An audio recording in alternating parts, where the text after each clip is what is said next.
별들이 반짝거림은 스스로의 빛을 바람에서가 아니라 서로가 주고받는 반사를 통해 빛납니다. 60개 밤하늘에 눈사라기처럼 가득 뿌려진 별빛을 800개를 하고 누워서 바라보다가 그들이 나누는 그 빛이 서로의 다른 별에서 오고 가는 것임을 발견케 되었습니다. 모두들 잠든 이 시간에도 그리운 생명들끼리 굴절각과 반사각을 이용해서 서로 빛으로 편지를 나누고 있어서 이 밤하늘이 이렇게 반짝거림을. 거울을 들고 나가 목동자리 알파별 중 1등성인 아르크투루스에서 오는 빛을 받았습니다. 빛은 마치 모르스 부호처럼 오다가 다시 상형 문자처럼 한글 닷소리 글자를 새겨주기도 합니다.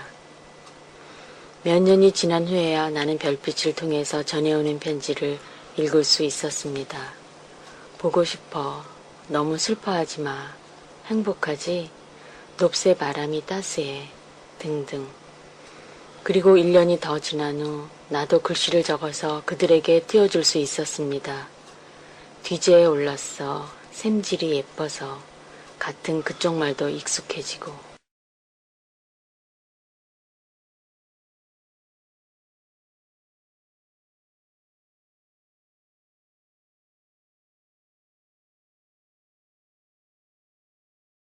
88 올림픽과 평양 축전이 서로 다른 곳에서 준비되던 시간, 꿈에서만 간혹 들을 수 있던 그 음률이 라디오를 타고 흘러나오기 시작했습니다.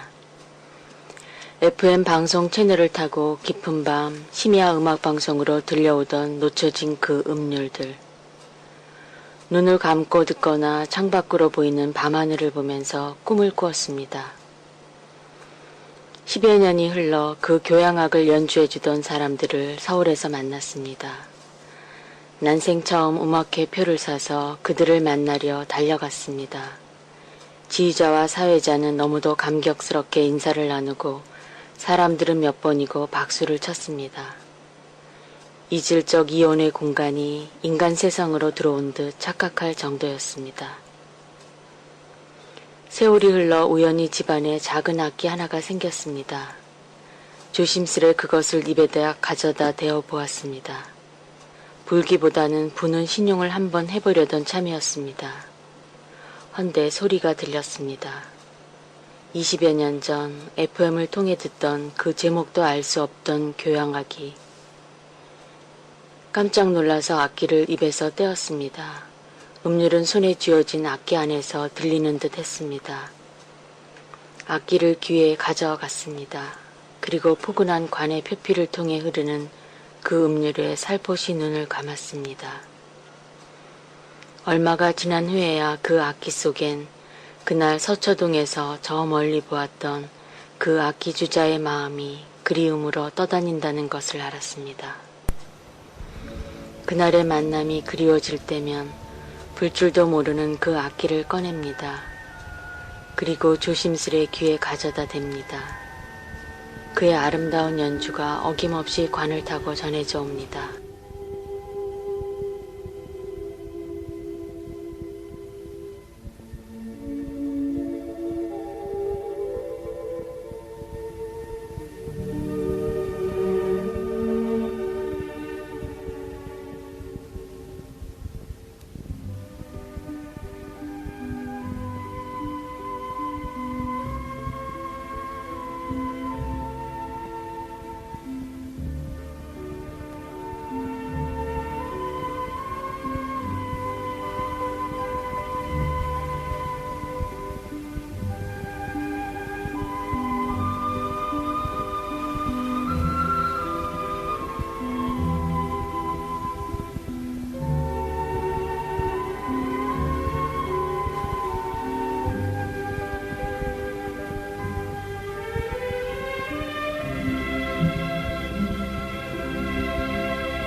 별들이 반짝거림은 스스로의 빛을 바람에서가 아니라 서로가 주고받는 반사를 통해 빛납니다. 60개 밤하늘에 눈사라기처럼 가득 뿌려진 별빛을 800개를 하고 누워서 바라보다가 그들이 나누는 그 빛이 서로의 다른 별에서 오고 가는 것임을 발견케 되었습니다. 모두들 잠든 이 시간에도 그리운 생명들끼리 굴절각과 반사각을 이용해서 서로 빛으로 편지를 나누고 있어서 이 밤하늘이 이렇게 반짝거림을. 거울을 들고 나가 묵동자리 알파별 중 1등성인 아르크투루스에서 오는 빛을 받았습니다. 빛은 마치 모르스 부호처럼 오다가 다시 상형 문자처럼 한글 닷소리 글자를 새겨주기도 합니다. 몇 년이 지난 후에야 나는 별빛을 통해서 전해오는 편지를 읽을 수 있었습니다. 보고 싶어. 너무 슬퍼하지 마. 행복하지? 높새 바람이 따스해. 등등. 그리고 1년이 더 지난 후 나도 글씨를 적어서 그들에게 띄워줄 수 있었습니다. 뒤지에 올랐어. 샘질이 예뻐서. 같은 그쪽 말도 익숙해지고.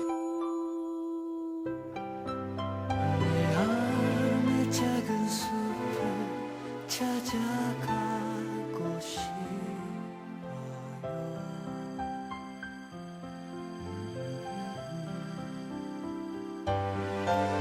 뒤놀다 잠든 나의 어린 모습 볼래요.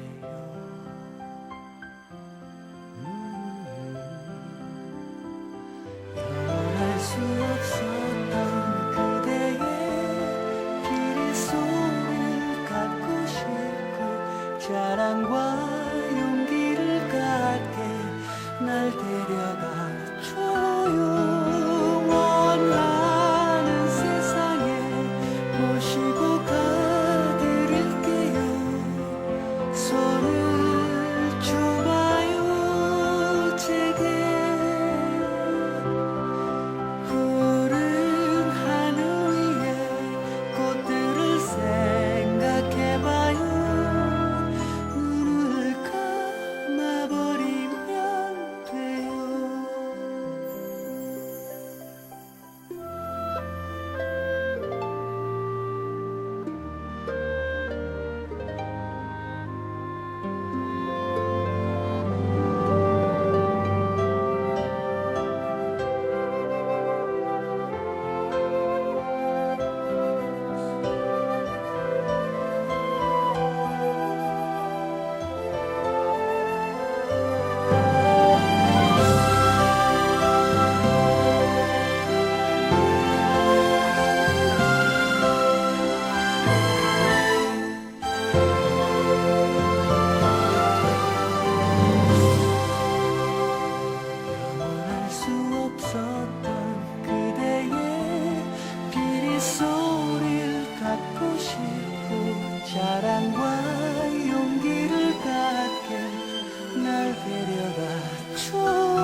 75 나이로 52년 만에 남편을 만나고 하룻밤에 상봉 후 다시 이별하는 정기업 할머니의 얘기를 노래로 들었습니다.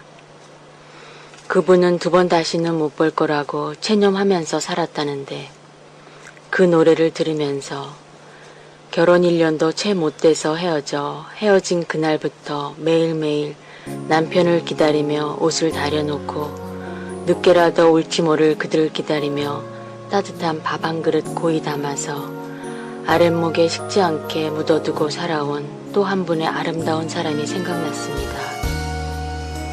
헤어진 바로 그날부터 바로 내일의 만남을 준비하며 55년을 하루같이 행복한 아내의 모습.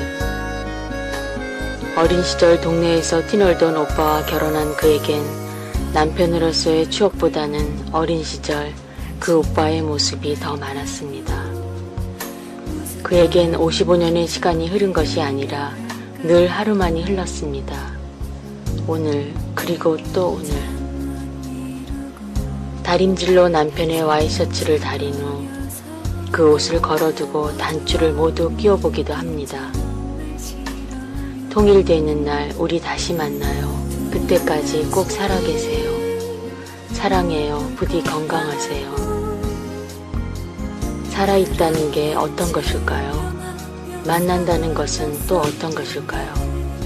이미 그는 오늘도 어제처럼 만나고 있는데 그 만남의 아름다움이 부러웠습니다.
주문 푸른진 밤바다 다리 위에서 차가운 늦가을 밤바다의 파도 소리와 저 멀리 반짝이는 불빛들과 북녘으로 이어지는 동해바다를 보면서도 보지 못했던 그 수많은 종이배와 그들의 길을 비춰주는 크고 작은 둥대 불빛들을 꿈에서야 볼 수 있었습니다.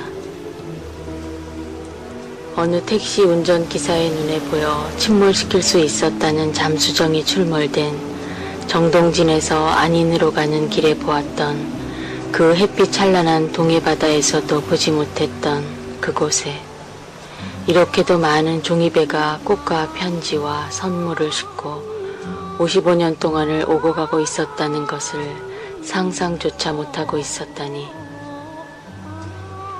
무건의 수행자들은 하얀 사각종이와 예쁜색 종이를 발견하면 그 종이를 한 장으로 혹은 여러 장을 폭에 붙여서 크고 작은 사각지를 만들고 그 종이를 접고 접어서 종이배를 만듭니다.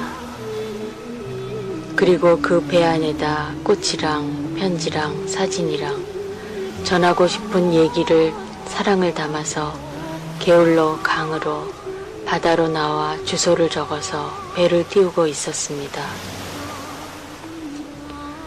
금강산 유람선이 뜨기 오래전부터 아니 경비정과 군함, 새우잡이 배와 어선들 혹은 팀 스피리트 훈련의 항공모함 사이로도 잠만경을 삐죽 내민 잠수정 곁으로도 종이배들은 여행하고 있었습니다. 그리고 그들이 가는 길의 별빛과 등대, 그들이 공존하는 이중 공간의 바다엔 수많은 등대가 정성과 사랑으로 그들을 배웅하고 맞이하며 바닷길을 비춰주고 있습니다. 누가 제일 먼저 그렇게 가르쳐 주었는지는 알 수 없지만 어린 시절 학교에 들어가면 미술 시간에 왜 제일 먼저 종이배 접는 법을 배워주는지 그 이유를 알게 되었습니다.